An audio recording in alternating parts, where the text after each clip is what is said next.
आज खऱ्या अर्थानं ज्यावेळी छत्रपती शिवरायांची जयंती आपण साजरी करतो आणि ती देखील ज्यावेळी आपल्या देशाच्या प्रधानमंत्र्यांनी आपल्या शिवनेरी सहित महाराजांचे 12 किल्ले जागतिक वारसा स्थळ म्हणून त्या ठिकाणी नॉमिनेट केले आणि जगातल्या 27 देशांनी एकमताने मतदान करून या ठिकाणी संपूर्ण जगाकरता होय हे जागतिक वारसा स्थळ आहेत अशा प्रकारची मान्यता दिली।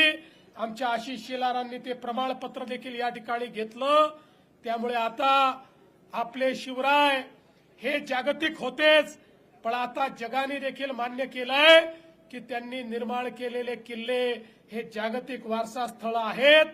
अशा प्रकारचा जागतिक वारसा निर्माण करणाऱ्या शिवरायांची प्रेरणा आपण घेतो आणि म्हणून आवश्यक आहे त्यांनी दिलेल्या मार्गावरच आपल्याला चालावं लागेल।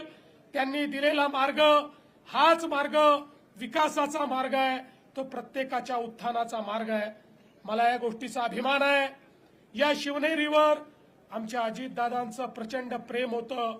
मागच्या काळात आम्ही घोषणा केली होती या महाराष्ट्रातले शिवरायांचे सगळे किल्ले हे आम्ही अतिक्रमण मुक्त करू आणि आज मला सांगताना आनंद वाटतो पुणे जिल्ह्यातले सगळे किल्ले आता अतिक्रमण मुक्त झालेले आहेत।